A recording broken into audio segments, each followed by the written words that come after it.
Hey everyone, this side Akshay Kaushik. I am a Delhi based practising lawyer.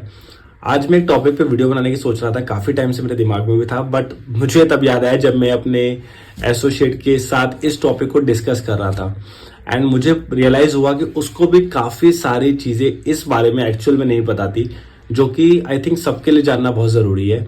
और इस topic के बारे में ऑलरेडी मैं अपने काफ़ी वीडियोज़ डाल चुका हूँ। यूट्यूब चैनल पर भी मेरी काफ़ी वीडियोज़ इसी टॉपिक को लेकर है, क्योंकि ये टॉपिक काफ़ी कॉम्प्लेक्स होता है कई लोगों के लिए जिनको ये समझ नहीं आता।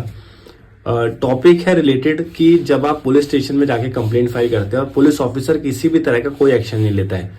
जनरली लोग बोलते हैं इसमें आप 156(3) यानी 156(3) सीआरपीसी में एक एप्लीकेशन फाइल कर दो, उसके बाद कोर्ट डायरेक्शन देता है और उसमें एफआईआर रजिस्टर्ड हो जाती है। बट इसके अलावा ये एक बहुत ही बड़ा कॉन्सेप्ट है जिसके बारे में मैं आज बात करने वाला हूँ। अब नाउ सपोज कीजिए कि आपने एक कंप्लेंट फाइल करी किसी पर्सन के खिलाफ या किसी के भी खिलाफ, और आप चाहते हो उसमें एफआईआर रजिस्टर्ड हो जाए।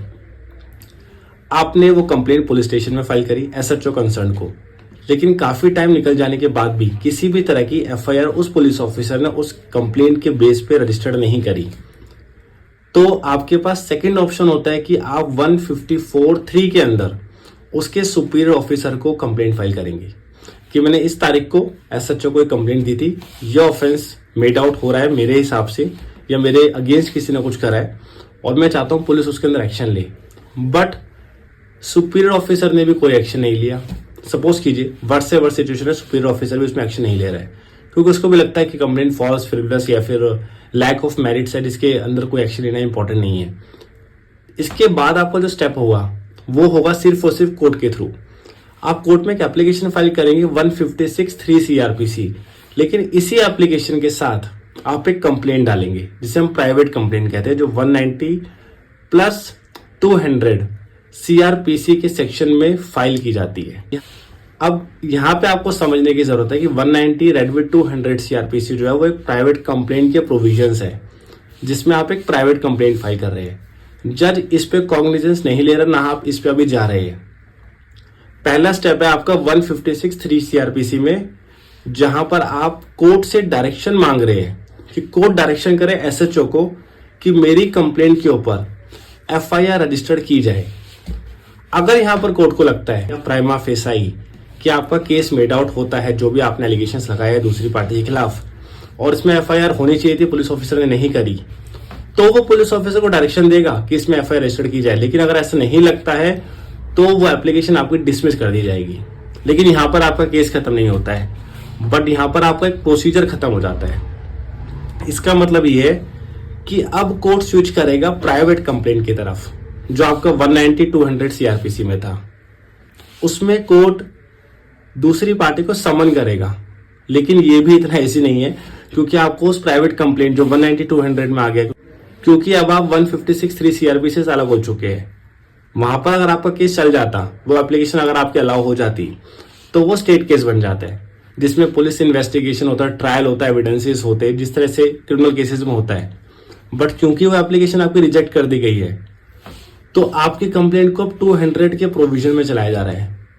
उसके अंदर कोर्ट को ये देखना है कि एक्चुअल में कोई केस मेड आउट हो रहा है कि नहीं हो रहा।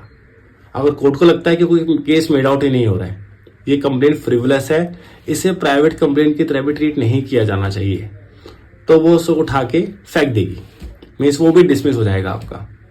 लेकिन उससे पहले कोर्ट के पास पावर है 202 की इंक्वायरी कंडक्ट करने का, जिसमें कोर्ट या तो खुद या फिर अपने किसी भी जूनियर को या फिर किसी भी पुलिस ऑफिसर को डेलीगेट करेगा, वो अथॉरिटी देगा कि आप इसमें प्रिलिमिनरी इंक्वायरी करिए कि क्या जो एलिगेशंस लगाए कंप्लेनेंट ने ये मेड आउट हो रहे कि नहीं।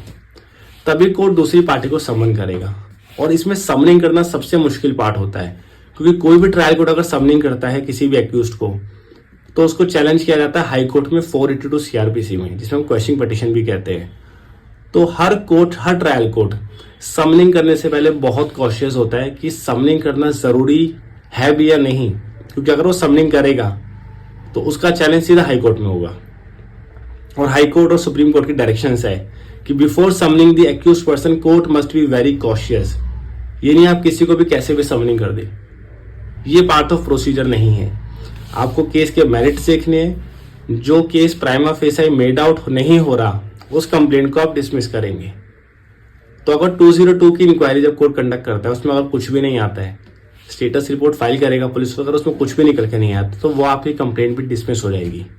मीन्स अब आपके पास ऑप्शंस नहीं बचेंगे। तो आपको समझना जरूरी है कि पुलिस स्टेशन में आप गए, उसके सुपीरियर ऑफिसर के पास गए, फिर आपने कोर्ट में 156 दिन की एप्लीकेशन लगाई, वो भी डिसमिस हो गई, फिर वो प्राइवेट कंप्लेंट में कन्वर्ट हो रहा है। प्राइवेट कंप्लेंट भी अगर आप कन्विंस नहीं कर पाए तो आपका केस पूरे तरीके से खत्म होता है। इनिशियल स्टेज पे कहीं खत्म नहीं होगा। तो there is a difference between private complaint and 156(3) CRPC application and police complaint. These three are totally different things, but all three things are connected together to some extent.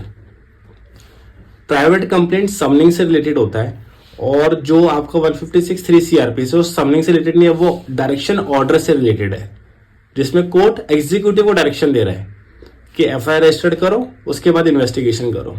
यहां पर 200 में inquiry हो रही है, इन्वेस्टिगेशन नहीं हो रही है। There is a preliminary inquiry. तो इस चीज को समझना बहुत जरूरी है। आई होप आप सबको कुछ एटलीस्ट समझ आया हो इस वीडियो से। अगर नहीं समझ आया तो आप कमेंट सेक्शन में अपने क्वेश्चंस डाल सकते हैं। I try to give you more details about it.